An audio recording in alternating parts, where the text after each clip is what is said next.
All right, get ready to dive into rooftop fruit oases. Especially as Southern Europe heats up, it's a hot topic, pun intended. Definitely a hot topic. So, whether you're planning a project, maybe exploring a new passion, or even if you just love that image of plucking fresh fruit right from your rooftop, stick with us. Oh, you're in for a treat. We've got a fascinating study here all about urban gardening and adapting to the climate. Plus, a whole bunch of articles just bursting with tips and tricks. It's amazing what people are doing. I know. I'm so excited to see what juicy insights we can dig up together. Let's dig in. I think the potential of rooftops is often overlooked, especially with climate change making cities hotter. Oh, yeah, for sure. But imagine like actually helping to cool your city while you're growing delicious food. Okay, I'm intrigued already. We're going to explore exactly how using all this latest research and practical advice. So it's more than just like sticking a few pots of tomatoes up on a rooftop. Oh, so much more. What kind of challenges are we even talking about here? Well, think about that urban heat island effect. Yeah. Cities trap heat, right? Yeah, Which makes them way warmer than the areas around them. makes sense. And of course, we've got rising temperatures and rainfall patterns that are constantly changing. Yeah, it's a lot to contend with. It is. It is. But this study, it dives into how rooftops can be a part of the solution. Oh, interesting. Not just, another thing adding to the problem. That is fascinating. So we're talking about actually using rooftops to combat that heat island effect. Exactly. How does that even work? It's incredible, really. Plants, they cool things down through something called evapotranspiration. Okay. It basically means they release water vapor, and that cools the air around them. Oh, okay, that makes sense. So this study found that rooftop gardens can be significantly cooler than other rooftops around them. Wow. Sometimes like up to 5 degrees Celsius. 5 degrees. That is a huge difference. Oh, it's noticeable for sure. So it's almost like these rooftop gardens are like natural air conditioners for the whole city. I love that analogy. That's Yeah. exactly it. That's amazing. But what about actually growing fruit in these conditions? Right. What kind of fruit trees can handle that? Well, this is where it gets really interesting, I think. You might be surprised to hear that some fruit trees actually thrive in these warmer conditions. Okay. Take, for example, columnar apple and pear trees. Columnar. Yeah. I never even heard of that. They're amazing. They grow in these slender columns, so they're Right. perfect for smaller rooftop spaces. Well, that's brilliant for limited space, yeah. Exactly. What kind of varieties can you even get? Oh, there's a surprising range, actually. Apples and pears. So you can have a lot of variety and get delicious fruit. This study even mentions a few specific types that do really well in warmer climates. Oh, cool. But you'll definitely want to check with, local nurseries Yeah, of course. to see what grows best in your specific area. Good point. So apples and pears, what other contenders are out there? Right. Especially for a rooftop orchard, in a warmer region like Southern Europe. Dwarf peach trees are another fantastic option. Peaches. They're compact and they do really well in containers, Oh, perfect. which is, ideal for rooftops. Just make sure they get lots of sun. All right, lots of sun for the peaches. Yeah, and maybe a little protection from late frosts. Okay, good tip. What about something a little more, I don't know, Mediterranean? Figs. Yes. Figs are a fantastic option too. Okay. They love the warmth and they're generally pretty low maintenance. Perfect. The one thing to remember though, they do need space for their roots. Okay, so bigger containers. Yeah, exactly. I can just picture, like, stepping out onto my rooftop, picking a fresh fig, warmed by that Mediterranean sun. It's the dream. Okay, what about citrus trees? Do they fit into this rooftop garden idea? Oh, for sure. Citrus trees are classic for warmer regions. Right. And they bring that amazing fragrance. Oh, I love that. They do well in the heat, but they might need some winter protection. Oh, okay. How do you do that? Something like wrapping them in burlap if you get any frost. Burlap wraps for trees. Okay. It's a good trick. Now, I'm picturing this thriving rooftop garden with all these fruit trees, I love it. but they've got to be thirsty, especially in that summer heat. Oh, for sure. Is it just a matter of, like, watering more often? Well, that's where these articles are really helpful. Okay. They go beyond just watering more frequently. Right. They talk about techniques that conserve water Okay, good. while keeping those plants happy and healthy. Smart. One of the most efficient things they talk about is drip irrigation. Drip irrigation. Okay, tell me more about that. So with drip irrigation, you're delivering water directly to the plant roots, Oh, okay. which minimizes evaporation. Smart. So it's all about precision and efficiency, Right. which is super important when you're dealing with limited water, especially on a rooftop. Makes sense. So you're giving those plants a nice, slow, steady drink right where they need it, Exactly. instead of just spraying water everywhere. Right, and losing it to evaporation. What are some other water-wise strategies? Mulching. Mulching is a must-have for any rooftop gardener. Mulching, yeah, what is that exactly? So basically, you cover the soil with organic material, Oh, okay. like bark chips or straw. It's like a blanket for the soil. Exactly.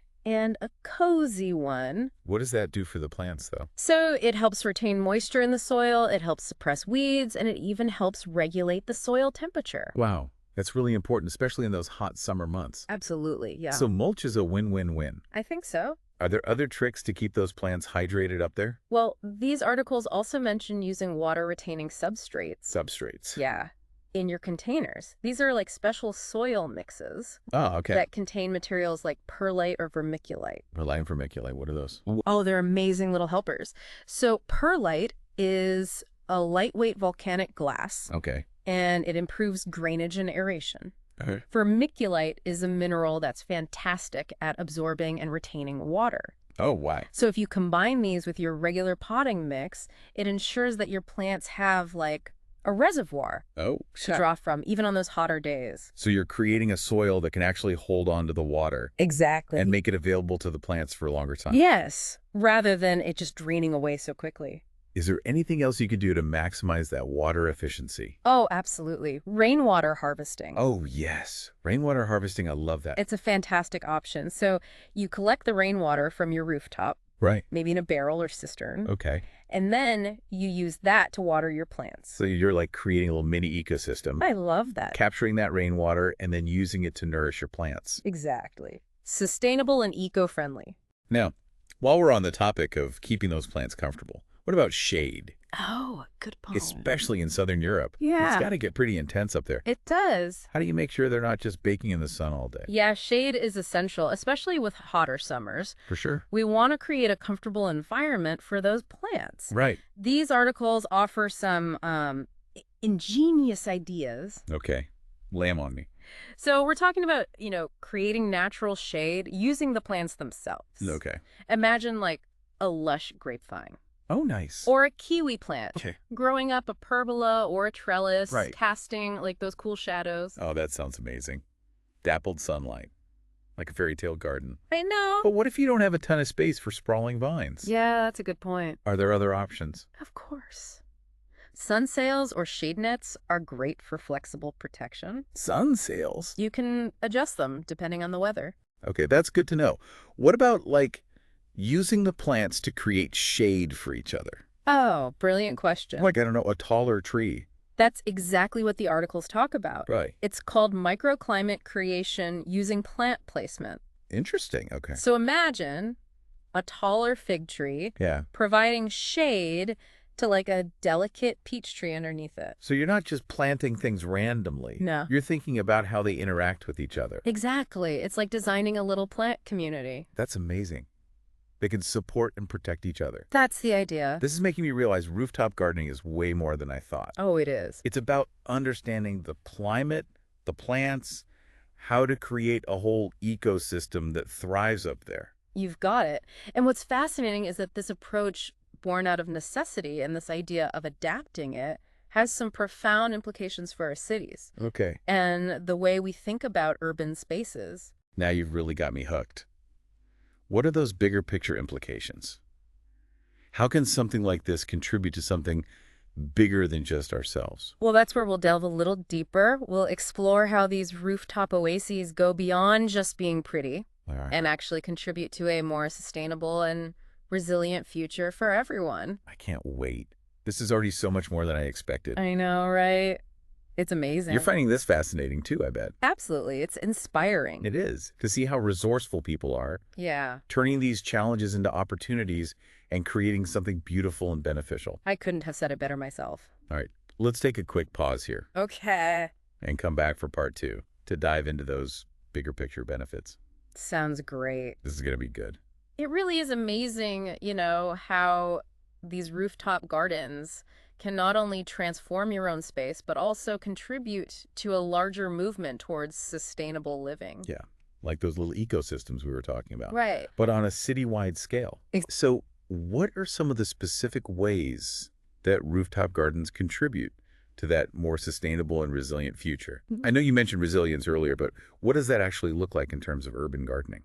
Well, think about some of the challenges that cities face. Heat, pollution, stormwater runoff, and even food insecurity. Right. Rooftop gardens can address all of these head on. Okay. They absorb carbon dioxide, they release oxygen, so they act like these natural air purifiers. Oh, wow. Their root systems and the soil help absorb rainwater, Right. which reduces the strain on city drainage systems. That's huge. And, of course, they bring us closer to our food sources, Yeah. which promotes a sense of community and self-reliance. That's incredible. It's like they're weaving a network of green solutions throughout the city, I love that. addressing all of these issues at once. You mentioned food insecurity. Right. Are we really talking about growing enough food on rooftops to make a dent in that? It's definitely a step in the right direction. Imagine a whole network of rooftop gardens across a city, Okay. each one producing fresh fruits and vegetables. Yeah. Now, it might not completely solve the problem, Right. but it can certainly add to local food systems, Okay. encourage healthier eating habits, Yeah. and reduce our reliance on transporting produce over long distances. That makes a lot of sense. It's about creating a more localized and resilient food system Exactly. where communities can rely on themselves and each other, at least in part, for fresh, healthy food. Right. I have to admit, I'm still wrapping my head around this idea that rooftops can actually make a city more resilient Yeah. in the face of challenges like climate change. It's a shift in perspective for sure. It is. We often think about cities being vulnerable to climate change. Yes, definitely. But these gardens highlight the potential for adaptation and innovation. Oh, I like that. They're these pockets of resilience, showing us how we can work with nature to create more sustainable urban environments. It's like flipping the script on what a city can be. Right. It's more integrated, harmonious. Yes. It's not constantly battling against nature. Exactly. Okay, so we've covered some amazing benefits, Right. but let's get back to some of the practicalities for a moment. Okay, yeah. We talked about choosing the right trees, Mm-hmm. irrigation, and shade. Yeah. But for someone who's ready to get started, what are some other key things to think about? That's a great question. Just like with any garden, you'll need to consider soil type, sunlight exposure, and the specific needs of the plant. Of course, yeah. But on a rooftop, there are some additional factors to keep in mind. Oh, okay. What are some of those rooftop-specific challenges? Well, one of the most crucial things is the weight. Oh, right. Soil, planters, even the plants themselves add up. Yeah, So you want to make sure your roof can actually handle that load. good point.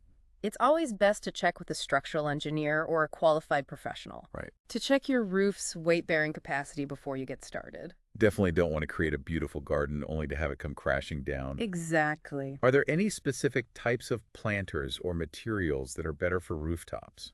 Yeah, choosing lightweight materials for your containers is a good strategy. Okay. Things like plastic, fiberglass, or even fabric grow bags. Oh, yeah. You can also consider using raised beds, Raised beds. which can help distribute the weight more evenly. Right. And also they improve drainage. So you're creating like mini garden plots. Exactly. Right up on your rooftop. What about wind? I imagine it could get pretty breezy up there. Wind is definitely a factor, especially if your roof is exposed. Right. You might need to provide some support for your plants, Okay. especially taller trees or those with heavier fruit. So it's like a little microclimate engineering project. That's a great way to put it. Creating the ideal conditions for your plants, Yeah. but also a structure that can withstand the elements. Exactly. And when you're choosing your plants, you might want to look for varieties that are naturally more wind resistant. Okay, that's a good tip. Some fruit trees are bred to be more compact and sturdy, which can be a real advantage on a rooftop. Choose your plants wisely, Mm-hmm. provide some support, think about windbreaks. What about things like access to water and electricity? Oh, those are definitely important considerations. Oh, yeah. easy access to water is crucial for any garden. Yeah, of course. But especially on a rooftop where carrying heavy watering cans can be a real pain. I can imagine. You might want to think about installing a hose bib or even a simple irrigation system. Okay, that makes it easier. What about electricity? Is that for lighting or something? Well, electricity can be useful for a few reasons. Okay. You might need it for an irrigation system, lighting if you want to enjoy your garden at night, Right. or even for tools like a small tiller. So it's really about thinking through all of those practicalities Yes. before you get started. Absolutely. Like any home improvement project. Exactly. Planning is key. This is making me realize that rooftop gardening takes a whole new level of problem solving and resourcefulness. It does, but that's part of the appeal, isn't it? It is. It's like this puzzle, figuring out how to create a thriving world in this unconventional space. I love that. And the rewards are so worth it. Oh, for sure. Fresh fruit, a beautiful green space. Right. And knowing you're contributing to a more sustainable future. Absolutely. But I have to ask, can you really grow enough food on a rooftop to make a difference? Can you actually feed a family from a rooftop garden? That's a question a lot of people have. Yeah. And the answer, like with most things in gardening, is it depends. Oh, okay. It depends on the size of your rooftop, the types of plants you choose, your climate, and how much effort you're willing to put in. Right. Even if you can't grow all of your own food, a rooftop garden can still provide a great supplement. Okay. And it's not just about the quantity of food you grow, it's also about the quality.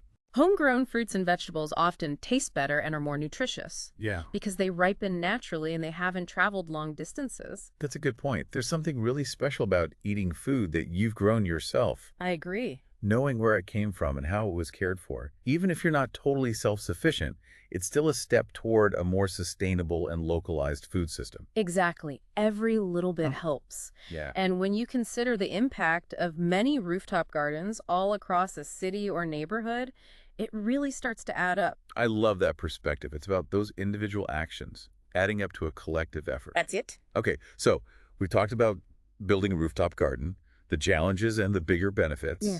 But we've been talking about rooftop gardens in general. I want to hear more about the specifics of growing fruit on rooftops in Southern Europe. Okay. What makes that region unique? Southern Europe is a fascinating place for rooftop gardening.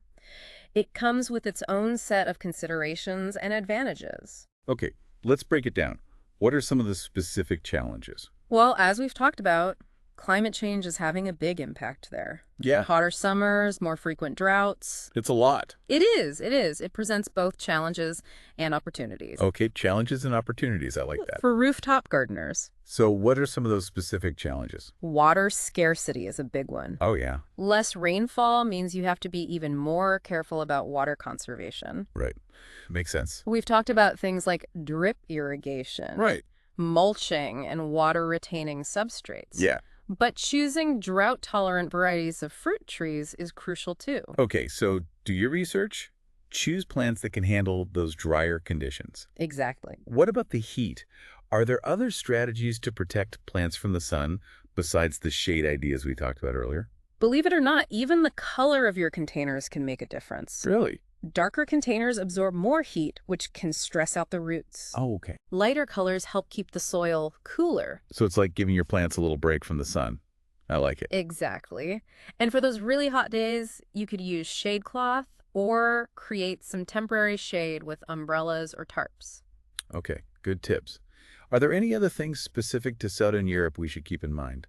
Timing is really important. Okay. You want to avoid planting during those hottest summer months. Right. Spring and fall are the best times Okay. when the temperatures are milder Yeah. and your plants have a better chance of establishing themselves. So it's like working with nature's rhythm. Exactly. Planting when the conditions are most favorable.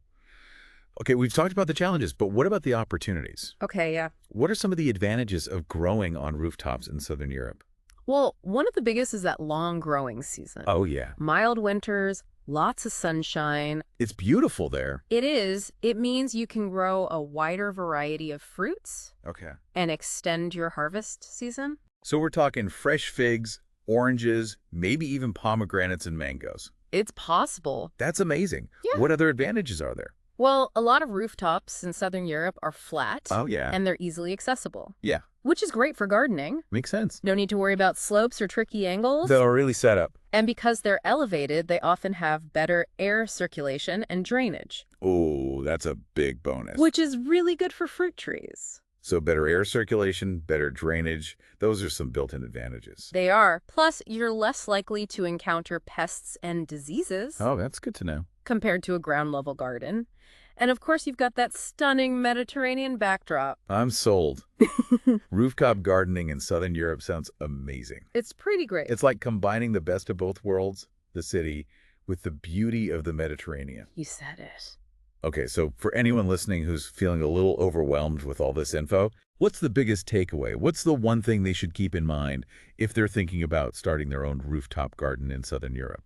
I think the key is to embrace that adaptability Okay, and resourcefulness yeah. that this type of gardening needs. So it's about working with nature, Exactly. not against it. Right. Finding those creative solutions to growing in a city. Exactly. Okay, I think we've covered a lot.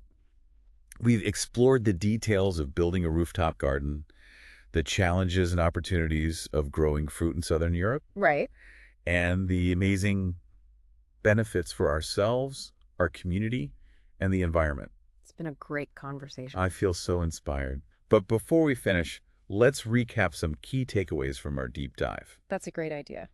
So first and foremost, remember that rooftop fruit gardening in Southern Europe is possible Yeah, and rewarding. yeah. It's not just a dream. It's something people are doing successfully. It is. What else should we highlight? Water conservation is key. Absolutely, yeah. Drip irrigation, mulching, those water-retaining substrates, Right? and those drought-tolerant plant This is varieties. so important. Essential. And shade.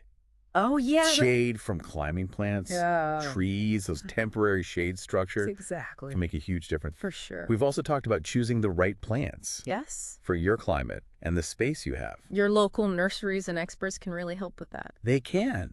And don't neglect that design aspect. Think about how you want it to look. It's your space. Make it functional and beautiful. I agree. Most importantly, remember, rooftop gardening is a journey. It is. It's about discovery and adaptation. For sure. Working with nature, not against it.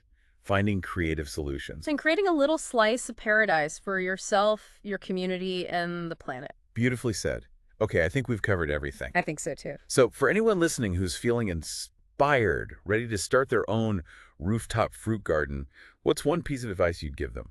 Start small, okay? You don't have to transform your whole rooftop overnight. Right. Begin with just a few containers, experiment with some different plants, see what works in your space. Yeah, test it out. And don't be afraid to ask for help. Good advice. There are so many resources out there, from online forums to, local gardening groups. Yeah, lots of support. You could even connect with other rooftop gardeners in your area, learn from their experiences. That's such great advice. Start small, learn as you go, Hmm. and tap into that community knowledge. Mm. It's amazing how much support there is out there. Speaking of community, I'm curious about the social aspects of rooftop gardening. Do you find that rooftop gardens can bring people together? Oh, absolutely. Okay. Rooftop gardens can become like these little social hubs, I love that. bringing people together who might not normally interact. Yeah. Imagine sharing your harvest with your neighbors, Right. swapping tips and stories, Yeah. maybe even hosting potlucks with rooftop-grown ingredients. Oh, that's so fun.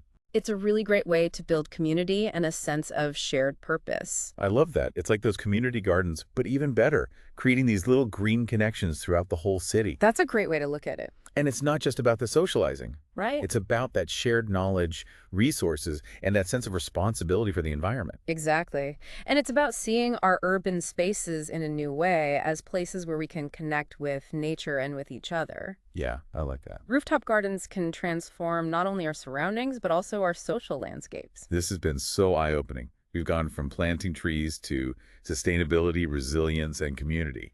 It's amazing how much these rooftop gardens can do. It's truly inspiring to see how people are embracing this, transforming rooftops into these vibrant ecosystems that are good for both people and the planet. So as we wrap up, I want everyone listening to imagine their own rooftop transformed. What fruit trees would you plant? What kind of space would you create? Would you invite your neighbors for a harvest party? Maybe start a rooftop gardening club. The possibilities are endless. And you don't need a huge rooftop to get started. No, not at all. Even a little balcony or patio can become a thriving oasis. That's right. So take that first step, connect with your local gardening community, and start experimenting. You might be surprised what you can grow and the impact it can have. Until next time, happy gardening. And happy harvesting.